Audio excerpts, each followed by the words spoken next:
Kier Starmer and the Labour Party are scrapping NHS England. So today I can announce we're going to cut bureaucracy across the state, focus government on the priorities of working people, shift money to the front line. So I'm bringing management of the NHS back into democratic control by abolishing the arm's-length body NHS England. That will put the NHS back at the heart of government where it belongs, freeing it to focus on patients, less bureaucracy, with more money for nurses, an NHS refocused on cutting waiting times at your hospital. So, credit where credit is due. I'm no friend of Kier Starmer and the current Labour government by any stretch of the imagination, but credit where it is due, and they are getting rid of this beast of a Quango. It is, by all measures, the largest Quango the world has ever seen. Now, these Quangos, or quasi-autonomous non-government organisations, or what the government likes to label as an arm's-length body, they oversee virtually every aspect of our life. And they've gotten to the point where they're a little bit out of control.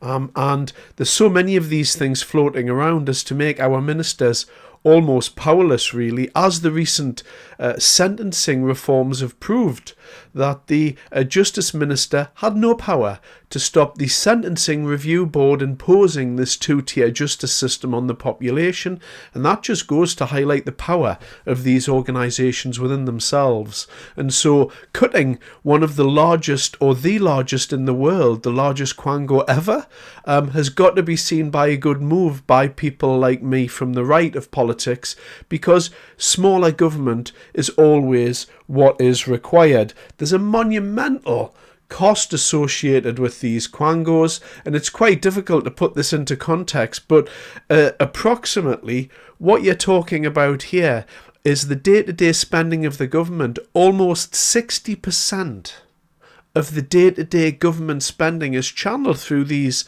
Quangos, and 90% of that cost is going to the largest 10 bodies. And it looks as if this was the figure from 2022 to 2023 published figures.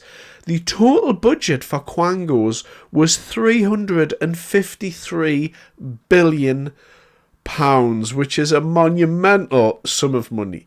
And so, really, the Labour Party here, cutting waste, looking to reduce the size of the state, I have to applaud that. I can't avoid applauding this, because this is exactly what I want. Perhaps a better way to analyse this may be coming at from the perspective of the economy.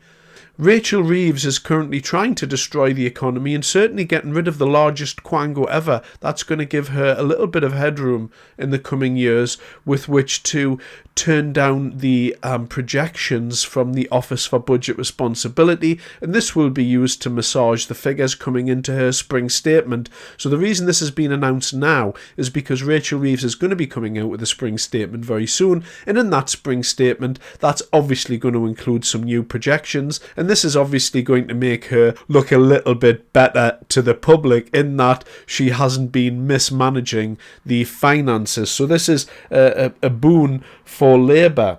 Now, another element to this is the Technology Secretary, Peter Kyle. He came on the radio this morning and he was doing the media rounds, and he says that I need to fix a lot of these public services, and it's almost certain that the civil service staff numbers will be cut in an AI efficiency drive. Now, that's a nice way to dress up that they're going to be sacking probably up to about 20% of the civil service, and it does need to be remembered that that's not very nice for the people working there. However, the size of the civil service has went up. It was hovering at around 375,000 people, but in recent years it's ballooned up to 500,000. And so cutting some of them, that is going to reduce the cost to the state. And again, that has to be applauded.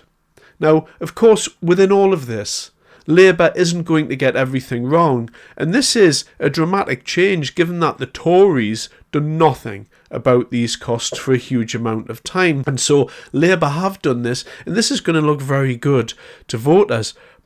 The Tories in the last Parliament done okay with the economy. It was diminishing over time, but it was being managed, and it was a managed decline. And even if Kier Starmer gets a bit of a bump in the economy, he can't avoid the situation with culture and mass migration. Unfortunately for him, it was the issue that took down the last government, and regardless of how well Labour do on the economy this time around, it'll be the issue that takes down this government as well. These measures, these raft of measures here are all great. Abolishing Quangos, I think you should get rid of the lot of them and just take all the powers back to the ministers, in addition to getting rid of the Supreme Court, in addition to getting rid of the Office for Budget Responsibility, in addition to taking back interest rates from the Bank of England. All of these powers need to come back to the ministers in charge, and so as a member of the public, we can vote in people who actually have the power to enact change. However, again, we're back to the issue at hand of all of these, this massive migration coming in and the pressure on public services. And it doesn't matter how well you do with these measures, that issue has to be addressed, and that's the biggest challenge for this Labour government. Anyway, thanks very much for your time. I appreciate it.